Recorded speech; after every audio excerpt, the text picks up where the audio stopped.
സ്വരലയ നൃത്ത സംഗീതോത്സവം ഡിസംബർ 21 മുതൽ 31 വരെ നടക്കും.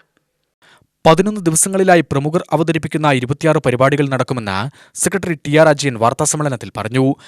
വിജയികൾക്കുള്ള സമ്മാന വിതരണം 27-ാം തീയതി 5 മണിക്ക് PP സുമോദ് MLA നിർവഹിക്കുന്നത്. 2 പുരസ്കാരങ്ങൾ ഇതിന്റെ ഭാഗമായിട്ടുണ്ട്. ഒന്ന് കലാമണ്ഡലം രാമകുട്ടിനായുടെ പേരിലുള്ള സമഗ്ര സംഭാവനയ്ക്കുള്ള പുരസ്കാരമാണ്. അത് ഇത്തവണ നാടകത്തിൽ വിപ്ലവ നായികയായിട്ടുള്ള നിലമ്പൂർ ഐശയ്ക്കാണ് നൽകുന്നത്. 25,000 രൂപയും പുരസ്കാര ഫലവും ആണ് അതിൻ്റെ ഇത്. അത് EN സുരേഷ് ബാബു 28-ന് ഐശയ്ക്ക് സമർപ്പിക്കും.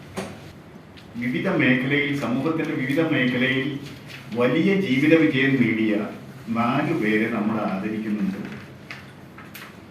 ഹോളിവുഡ് ഫിലിം പോലും നിർമ്മിച്ച ഏരീസ് കമ്പനിയുടെ ഏറ്റവും MD ആയിട്ടുള്ള, എല്ലാ മേഖലയിലും തൻ്റെ കയ്യൊപ്പ് പതിപ്പിച്ച, ഇപ്പോൾ കലാനിലയം നാടകവേദി എടുത്ത് അവതരിപ്പിക്കുന്ന മോഹൻലാലിൻ്റെ തിരുവനന്തപുരത്തെ സ്റ്റുഡിയോ ഏറ്റെടുത്ത ഡോക്ടർ സോഹൻ റോയ്, അദ്ദേഹത്തെ ആദരിക്കുന്നുണ്ട്.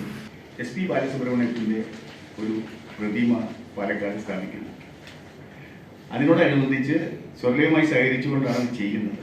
അതിനോടനുബന്ധിച്ച് 3 ദിവസം നീണ്ടു നിൽക്കുന്ന വളരെ പ്രശസ്തരായ ഗായകർ പങ്കെടുക്കുന്ന ഒരു പരിപാടി കൂടെ സമവുമായി ബന്ധപ്പെട്ടുകൊണ്ട് നമ്മൾ അറേഞ്ച് ചെയ്യുന്നുണ്ട്.